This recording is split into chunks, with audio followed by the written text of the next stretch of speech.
Welcome to Bringing Guiding Principle 2 to Life, planning through an inclusive, critical, and responsive lens. My name is Ruben Henriquez. I'm the History and Social Science Content Lead at the Massachusetts Department of Elementary and Secondary Education. Increasingly, history and social science educators are engaging in proactive questioning about their existing practice, examining their own biases, and wondering how to use their instruction to challenge racism and oppression. Many of us are thinking explicitly about civics and the student-led, nonpartisan civic action projects as a way to empower their students and do this work. At the same time, we know that the what and how of the historical content that we teach can play just as important a role in empowering students to understand and challenge bigotry, prejudice, and oppression around them. This webinar will begin to answer the question, how do I approach my history and social science instruction in a way that is inclusive, critical, and responsive to students' identities? It's important to know that this is a beginning. In particular, today's webinar will focus on planning by introducing a set of questions that you can use to approach a topic or unit in your course. Students themselves know this work is important. Here is the testimony of one high school student in the Wakefield Public Schools, speaking about the need that she and her peers feel for more inclusive, critical, and responsive instruction. We also need more history of different students of color, especially let's say when you talk about like African Americans, I'd say usually you learn about slavery like most majority of the time, and over there it's just me thinking like we don't really have any positive enforcements, we don't have any positive thinkings when you usually think of a group of people. And so they also mention that like how I can't really remember a time where I learned about Asian American history or Pacific Islanders. Like I can't recall a time like that. And when I do recall times learning about people like me, all I can know is like the civil era, like all that, or just the civil rights movement or just slavery in general. And I just know that it needs to be more than that, because if you keep thinking negative things with the students, like they'll start to think negative things about themselves or associate themselves with only negative things. And say a group talks about a situation that's so important to them, yet another group hasn't really learned about it, they haven't experienced it, and so all they're thinking is that they're probably lying about what's happening. And so from there, people just feel misheard, they feel like they're not being understood, and from there it just causes more and more problems until they just keep building up, and then you just have a separation between people, and also not being able to like see yourself or be represented. It just makes you feel like you're not important, It just makes you think that people don't really want to see you, don't want to know more about you, and you can't learn about yourself, so like you feel as if you're missing a part of yourself,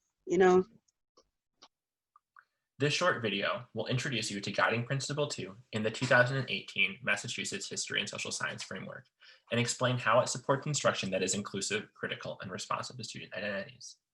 It will explain how you can use Guiding Principle 2 as a lens to approach your planning in history and social science. Finally, it will introduce you to some resources that are available through DESE to support you in planning through an inclusive, critical, and responsive lens. Here's our agenda for this webinar.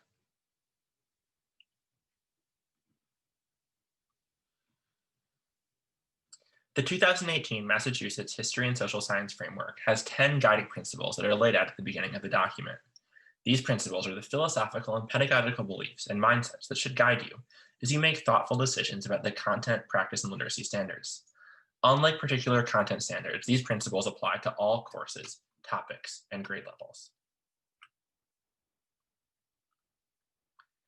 Guiding Principle 2 states that an effective history and social science education incorporates diverse perspectives and acknowledges that perceptions of events are affected by race, ethnicity, culture, religion, education, gender identity, sexual orientation, disability, and personal experience.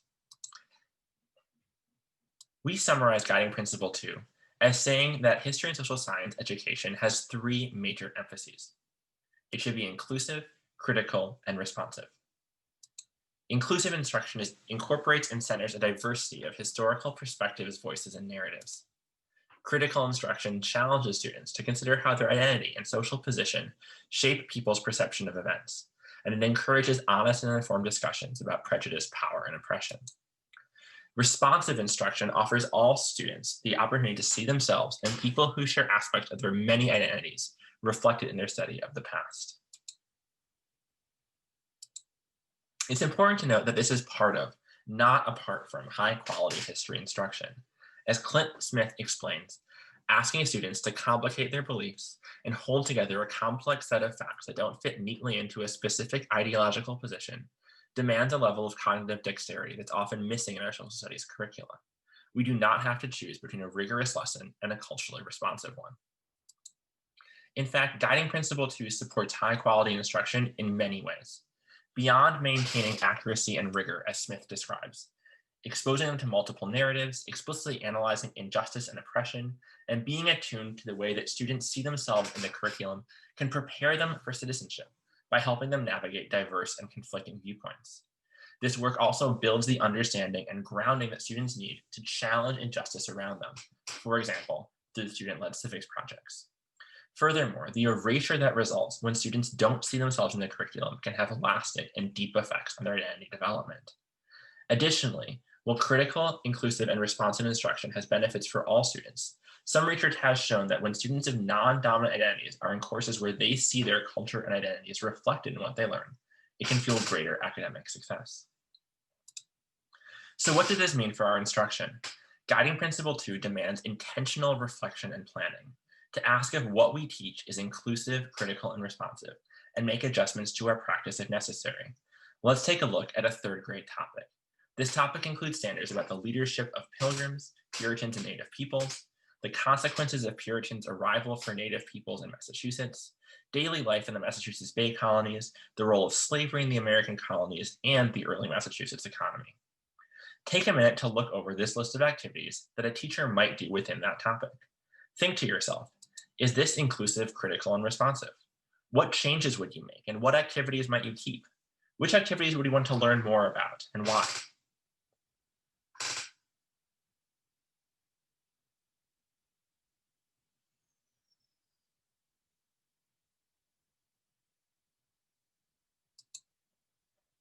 We'll come back to that question in just a second.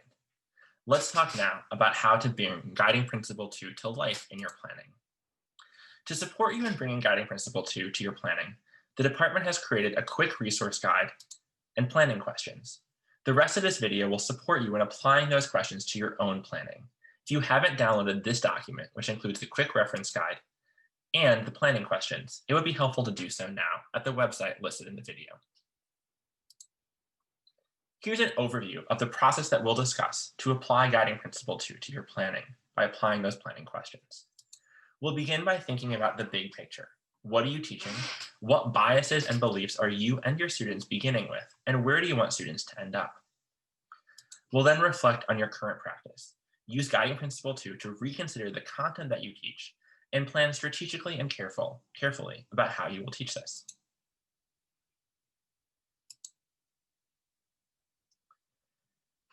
After you teach the topic, it's important to take the time to draw on your experiences, student feedback, and other sources of insight like colleagues to consider what worked and what you'd like to change.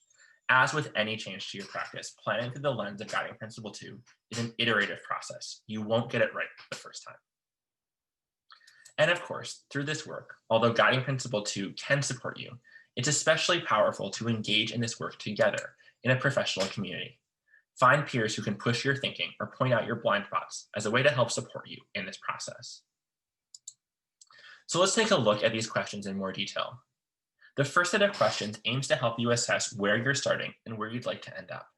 Think about what content is included in this topic, as well as what knowledge, beliefs, and biases you and your students are entering with. Think about where this topic might present some pitfalls or possibilities for problematic messages, and where and how you will learn from students about their own experiences throughout the teaching of the topic. And think about your purpose. What do you want students to learn? What's your goal? For example, for the third grade topic discussed earlier, one of my goals might be to introduce students to the complex history of Massachusetts, to help them understand all the different groups of people who were part of this land in the 17th century, and understand how their perspectives might differ based on their different experiences. I know that there's a potential for erasure if the only image that my students see of Indigenous people or of Africans is of them being enslaved and pushed off their land. Students need to understand these groups holistically, not only as victims. I'm also aware that I, as well as many of my students, have been exposed to countless stereotypes of Native people and enslaved Africans through our past education and through popular culture, only to be aware of how that might affect my teaching. Our first bucket of planning of questions involves inclusive teaching. Think about the dominant narrative about this topic, whose voices and experiences are typically centered. For example, a dominant narrative of Massachusetts Bay Colony describes the Europeans as arriving in a wilderness without any development or civilization. As a result, the European lens is frequently centered throughout this education. This means that Native American voices and their own civilization and sovereignty is often marginalized or missing entirely.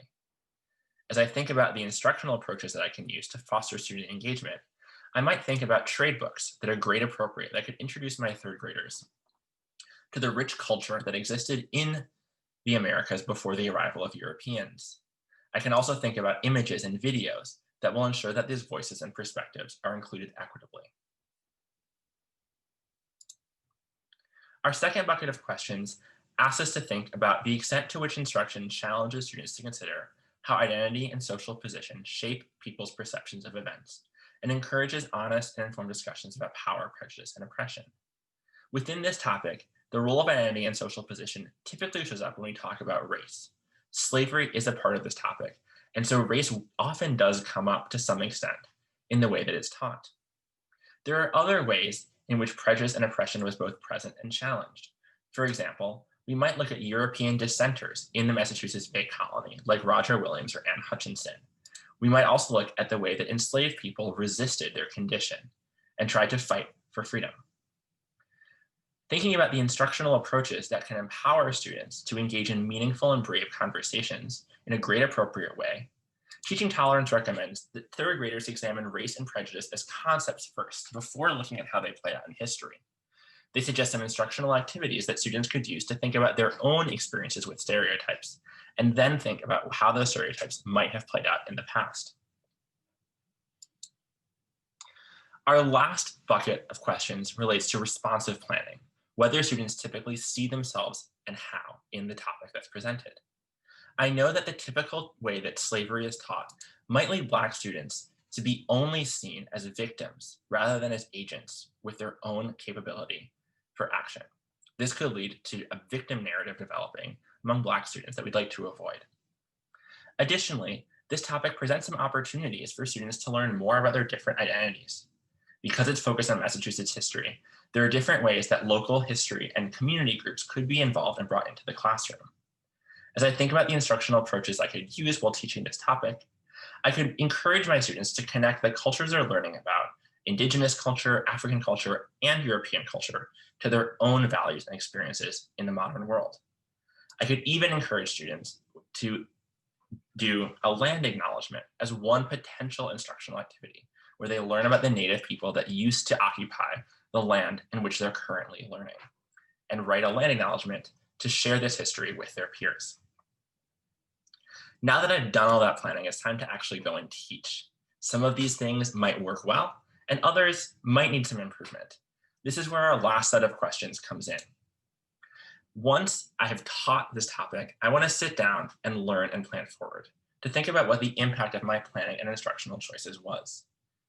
Based on student feedback, patterns of participation and engagement, the way that students performed on various measures of their mastery and understanding, my own reflection, my consult with colleagues, and any sources of information I can gather at my classroom, I want to think about the effects of the decisions that I made and how they shape students' experiences learning about this topic. From there, I'll choose what I will continue doing when I choose the topic again, and note down some changes that I might want to make next time. These are not easy questions to answer right away. Again, they'll likely involve consultation not only with colleagues, but with research and resources that are available to you. DESE has created some examples illustrating how these questions might be answered about topics from a variety of grade levels. With consultation with content experts, we've created 3 topic-specific examples around a topic from grade 3, grade 6, and high school US History 1. These examples include suggested resources and historical examples tied to each of those planning questions, If you teach one of these topics in your own course, feel free to use these examples as a starting point and a source of resources and ideas as you go about your instruction. We hope to post additional examples throughout the year. And this being said, you should and can apply the planning questions to any topics that you teach, seeking out additional research and resources to inform your work as necessary. As you do that by yourself, it may be helpful to draw on the supplement to the 2018 framework. This document, which is being expanded in November 2020, contains a collection of links and databases to focus on the histories of groups whose stories are often marginalized in history. It also includes suggested resources to guide you in facilitating the types of difficult conversations about racism, oppression, and prejudice that Guiding Principle 2 often demands of us. And please stay tuned to DESE's website for additional resources and opportunities to learn more about inclusive, critical, and responsive instruction throughout this school year. As you go about this work, please don't hesitate to reach out if the department can ever be of any support. We're always happy to help. Thank you for your time.